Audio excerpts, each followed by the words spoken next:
Hello students, आज हम BA part 1 political science का बहुत इम्पॉर्टेंट चैप्टर पढ़ाने जा रहे हैं। इसको बड़े ध्यान से सुनिएगा और पढ़िएगा। ये टॉपिक है आपका भारत की संसद गठन, लोकसभा, राज्यसभा और उसके कार्य। ठीक है, ये आपका एग्ज़ाम के पॉइंट ऑफ व्यू से भी बहुत इम्पॉर्टेंट है, कंपटीशन के पॉइंट ऑफ व्यू से भी बहुत ही इम्पॉर्टेंट है। तो इसको बहुत ही ध्यान से सुनिएगा और पढ़िएगा। इस तरह की मैंने जो MCQ से रिलेटेड इसके क्वेश्चंस हैं वो LT ग्रेड की वीडियोस में डाल रखे हैं। हमारे चैनल को सब्सक्राइब करिए और चैनल में जा कर के देखिए, आपको MCQ क्वेश्चन जितने भी हैं इससे रिलेटेड वो सब मिल जाएंगे।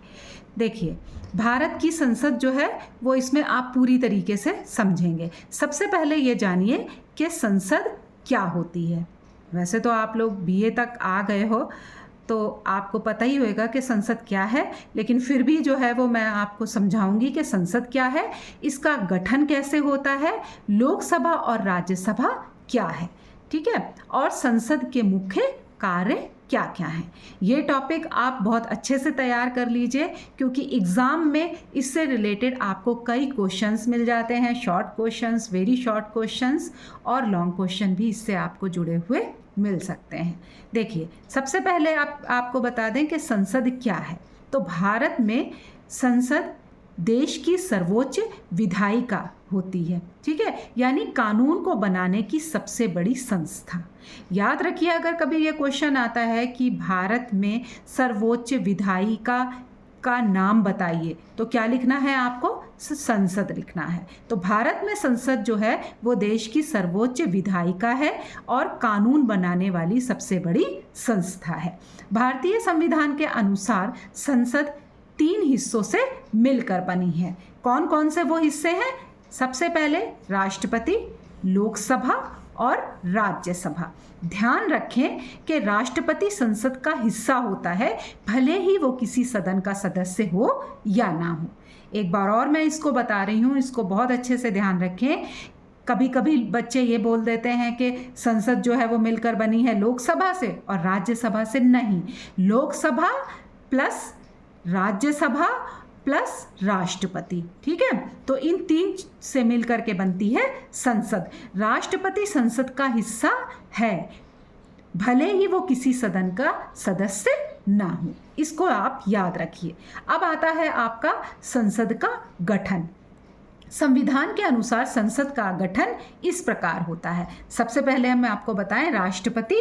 तो राष्ट्रपति जो है वो क्या होता है? देश का संवैधानिक प्रमुख होता है। संविधान ने सबसे पहला राइट जो दिया है वो किसे दिया है? राष्ट्रपति को दिया है। तो देश का संवैधानिक प्रमुख कौन कहलाता है? राष्ट्रपति कहलाता है। और ये संसद का अभिन्न अंग माना जाता है। क्या माना जाता है? ये संसद का अभिन्न अंग माना जाता है।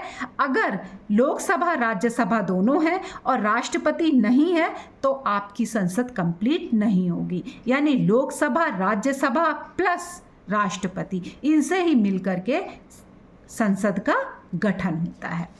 आगे देखिए, इसका काम क्या क्या होता है। इसका कार्य है संसद का सत्र बुलाना और स्थगित करना। यानी संसद में कब सत्र स्टार्ट होगा, कब MP सारे आएंगे, कब उन्हें बुलाया जाएगा, कब ये सत्र स्टार्ट होगा और इसको कब स्थगित किया जाएगा, ये सारा कार्य किसका होता है? राष्ट्रपति का होता है। विधेयक पर हस्ताक्षर करना, ये सभी को पता होगा कि कोई भी कानून तब तक कानून नहीं बन सकता जब तक कि राष्ट्रपति के उस पर साइन नहीं होंगे, राष्ट्रपति उस पर हस्ताक्षर नहीं करेगा। कोई भी विधेयक कानून का रूप तब तक नहीं ले सकता जब तक कि राष्ट्रपति उस पर अपने हस्ताक्षर नहीं करेगा। ठीक है, उसके बाद आपका आता है लोकसभा। इसको निम्न सदन कहा जाता है। इसे निम्न सदन क्यों कहा जाता है, ये भी आपका क्वेश्चन कई बार आता है। तो ध्यान रखिए, इसको निम्न सदन इसलिए कहा जाता है क्योंकि इसको 5 साल से पहले भी अगर बहुमत मान लीजिए चला गया किसी भी गवर्नमेंट का, तो फिर दूसरी गवर्नमेंट आ जाती है। तो इसलिए इसको निम्न सदन कहा जाता है। ये हर 5 साल के बाद में MP बदलते हैं इसमें, तो ये निम्न सदन है। ये सीधे जनता द्वारा चुना जाता है। लोकसभा के जितने भी सदस्य हैं उन सदस्यों का चुनाव सीधे जनता करती है, यानी कि प्रत्यक्ष रूप से जनता जो है वो लोकसभा के सदस्यों का चुनाव करती है। अब आता है तीसरे नंबर पे राज्यसभा। इसका भी सवाल आता है, कई बार क्वेश्चन आता है कि राज्यसभा को उच्च सदन क्यों कहा जाता है। इसलिए कहा जाता है कि राज्यसभा एक स्थायी सदन है, ये कभी भी ख़त्म नहीं होता, यानी इसका कार्यकाल कभी भी ख़त्म नहीं होता, निश्चित कार्यकाल इसका नहीं है। ये राज्यों का प्रतिनिधित्व करती है। इसका कार्य क्या है? ये राज्यों का प्रतिनिधित्व करती है। हर राज्यों के प्रतिनिधि इसमें होते हैं, इसलिए ये राज्यों के हितों का कार्य करती है। यानी यूपी हो गया, बिहार हो गया, झारखंड हो गया, इन सब के सदस्य, इन सब के प्रतिनिधि कहाँ जाएंगे? राज्यसभा में जाएंगे और अपने राज्य का प्रतिनिधित्व वहाँ जा कर के करेंगे। अब देखिए लोकसभा, लोकसभा क्या है इसके बारे में सुन लीजिए कि लोकसभा को जनता का सदन कहा जाता है। क्या कहा जाता है लोकसभा को? जनता का सदन। क्यों? क्योंकि जनता सीधे इनको चुन करके, अपने MP को चुन करके, लोगों को चुन करके कहाँ भेजती है? लोकसभा में भेजती है। इसलिए ये क्या कहलाता है? जनता का सदन कहलाता है। अब इसकी संरचना देख लीजिए। इसमें अधिकतम सदस्यों की संख्या 552 होती है, लेकिन इस वक्त 543 है इसकी संख्या। अब चुनाव इसमें देखिए, चुनाव जो है वो सीधे जनता इनको वोट देती है और हर 5 साल के बाद में चुनाव होता है। अब आप लोग भी वोट देते होंगे, अपना वोट ज़रूर दीजिए आप।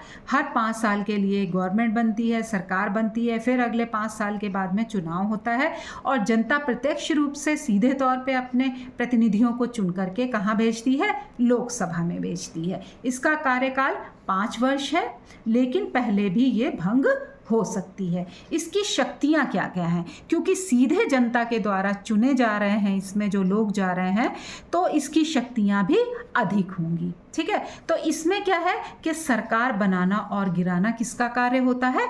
लोकसभा का होता है। धन विधेयक हमेशा किसमें पेश किया जाता है? लोकसभा में। और ये धन विधेयक पास कहाँ से होता है? आपका लोकसभा से। प्रधानमंत्री और मंत्री परिषद लोकसभा के प्रति उत्तरदायी होते हैं। इसके बारे में मैंने एक वीडियो बनाया है भी है, आप लोग हमारे चैनल में जाकर के ये वीडियो देख सकते हैं कि प्रधानमंत्री और उसकी मंत्री परिषद लोकसभा के प्रति उत्तरदायी होते हैं। ये सामूहिक रूप से कार्य करते हैं और कहा जाता है कि मंत्री परिषद के जितने भी सदस्य हैं वो सब एक साथ डूबते हैं और एक साथ तैरते हैं। तो लोकसभा में जो सदस्य होते हैं वही प्रधानमंत्री और उसकी मंत्री परिषद में चुने जाते हैं। प्रधानमंत्री अपने हिसाब से अपनी मंत्रिमंडल को, अपनी मंत्री परिषद को बनाता है। आगे देखिए कि लोकसभा की जो ख़ास बात है वो क्या है। तो लोकसभा ज़्यादा शक्तिशाली मानी जाती है, ख़ासकर वित्तीय मामले में। अगर मान लीजिए आपका ये क्वेश्चन आता है कि लोकसभा की जो खासियत है, जो इम्पोर्टेंस है, जो स्पेशलाइजेशन है वो क्या है, तो आप क्या मानेंगे इसमें कि वित्तीय मामले में लोकसभा जो है वो वित्तीय मामले में बहुत मजबूत मानी जाती है। अब देखिए लोकसभा के बारे में आपको समझ में आ गया। अब दूसरा आपका सदन आता है राज्यसभा। तो राज्यसभा क्या है? राज्यसभा को राज्यों की परिषद भी कहा जाता है। अभी हमने आपको बताया कि ये राज्यों का प्रतिनिधित्व करता है, यानी राज्य के जितने भी राज्यों से चुन करके आते हैं और राज्यसभा के वो सदस्य कहलाते हैं। तो जब वो राज्यों से चुन करके आ ही रहे हैं तो कहाँ किसका प्रतिनिधित्व करेंगे? राज्य का प्रतिनिधित्व करेंगे, इसलिए ये राज्यों की परिषद भी कहलाती है। अब इसकी संरचना देख लीजिए। अधिकतम संख्या जो इनकी है वो है 250, यानी राज्यसभा के सदस्यों की अधिकतम संख्या 250 होती है। और हम पहले भी आपको कई वीडियोस में बता भी चुके हैं कि 12 सदस्य जो विज्ञान के, साहित्य के और क्षेत्रों से में जो माहिर होते हैं उनको राष्ट्रपति इसमें मनोनीत करता है। और वर्तमान में इसकी संख्या 245 के आसपास है। इसका चुनाव कैसे होता है ये अब आप देख लीजिए कि इसका चुनाव सीधे जनता नहीं करती, यानी अप्रत्यक्ष रूप से इसका चुनाव होता है, प्रत्यक्ष रूप से नहीं होता। और लोकसभा के सदस्य जितने भी हैं उनको जनता प्रत्यक्ष रूप से चुनती है, लेकिन राज्यसभा के सदस्यों का चुनाव सीधे जनता के द्वारा नहीं होता। राज्य की विधानसभाओं के सदस्य इनको चुनते हैं, यानी राज्यसभा के जो सदस्य हैं वो किसके द्वारा चुने जाते हैं? राज्य की विधानसभाओं के सदस्यों के द्वारा। ठीक है, जो राज्य की विधानसभाएं होती हैं, विधान परिषद होती हैं, उनके सदस्य वोट देते हैं किसको?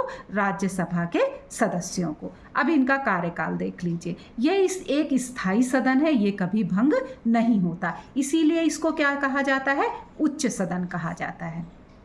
लोकसभा जो है वो हर 5 साल बाद तो भंग होना ही होना है, उससे पहले बीच में भी भंग हो सकती है, तो इसलिए उसको क्या कहते हैं? निम्न सदन कहते हैं। लेकिन राज्यसभा कभी भंग नहीं होती, इसलिए इसको क्या कहा जाता है? उच्च सदन कहा जाता है। हर 2 साल में 1/3 सदस्य इसके रिटायर होते हैं। हर 2 साल के बाद में 1/3 सदस्य इसमें रिटायर हो रहे हैं, लेकिन ये कभी भी भंग नहीं होती। अब इसकी शक्तियां क्या क्या हैं ये देख लीजिए कि कानून बनाने में ये भाग लेता है, यानी ये सदन, राज्यसभा जो है ये भी कानून बनाने में भाग लेते हैं इसके सदस्य, लोकसभा के निर्णयों की समीक्षा करते हैं और राज्यों की हितों की रक्षा करते हैं। ये राज्यों का प्रतिनिधित्व करते हैं राज्यसभा में, इसलिए राज्यों के हितों की रक्षा करना इनके लिए अनिवार्य है। इसकी खासियत क्या है? लोकसभा की खासियत हमने आपको बताई थी कि ये वित्तीय मामले में बहुत स्ट्रांग है। ठीक है, अब इसमें देख लीजिए कि लोकसभा की खासियत क्या है। तो स्थिरता प्रदान करना इसकी खास बात है, स्थिरता प्रदान करना और जल्दबाजी में कानून बनने से रोकना।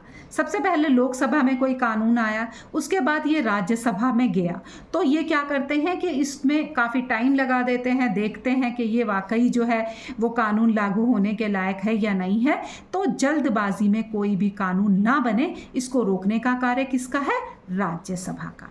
अब राज्यसभा, लोकसभा और राष्ट्रपति, इन तीनों से मिलकर जो आपकी संसद बनती है, इसकी शक्तियां, इसका चुनाव हमने आपको बता दिया।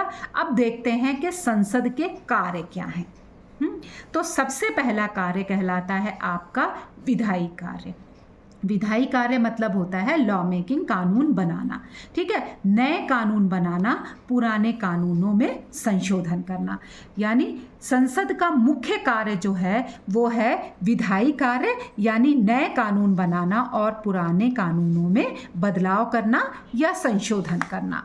उसके बाद में विधायी कार्य के बाद आता है आपका वित्तीय कार्य। वित्तीय कार्य में कौन कौन से काम आते हैं? सबसे पहला बजट पास करना।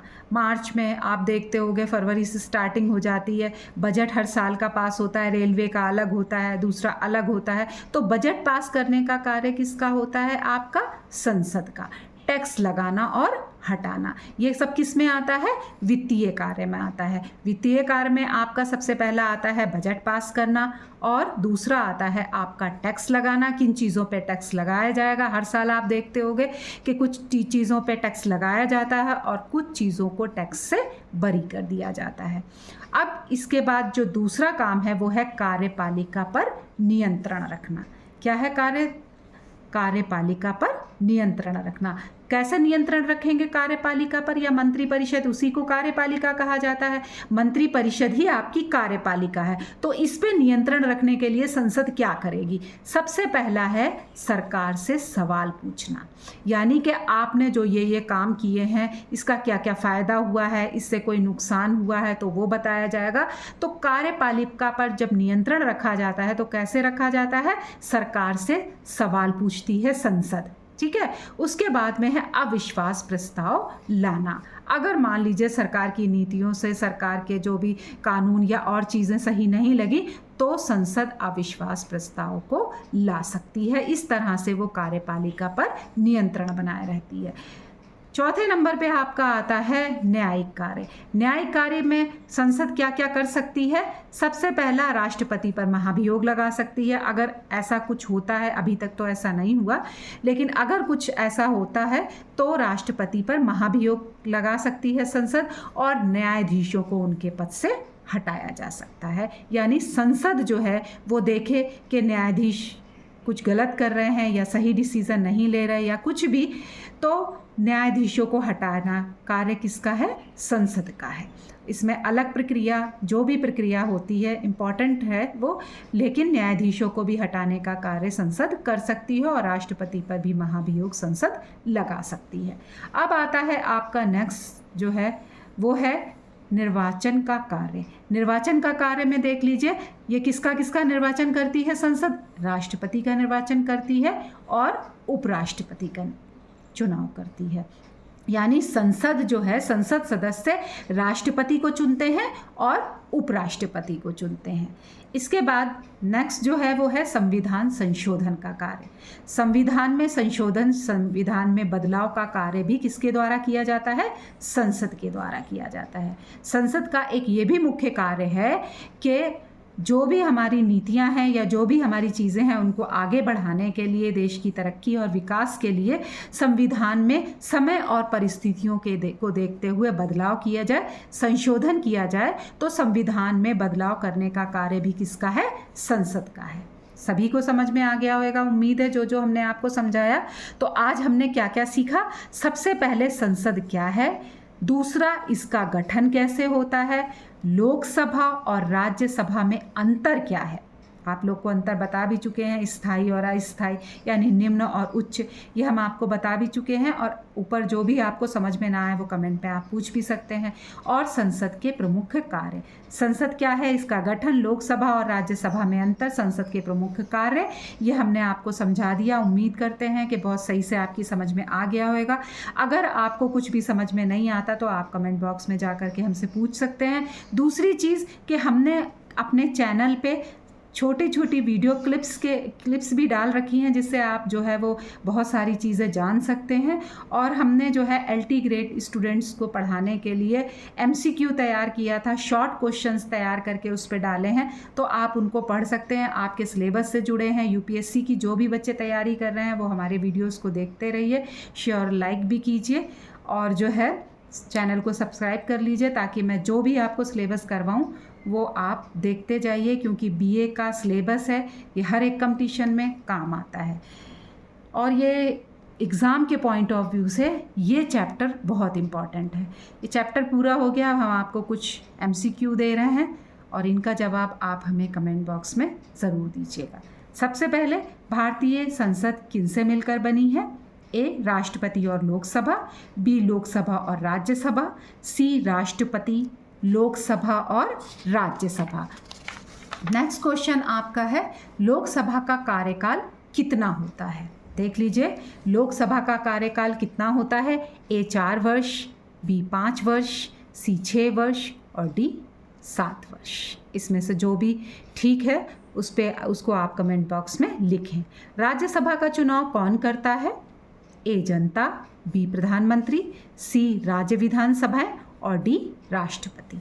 नेक्स्ट क्वेश्चन, धन विधेयक कहाँ प्रस्तुत होता है? A Rajya Sabha, B Lok Sabha, C supreme court या D पंचायत। नेक्स्ट क्वेश्चन, कौन सा सदन स्थायी है? A Lok Sabha, B Rajya Sabha, C दोनों या D इनमें में से कोई भी नहीं।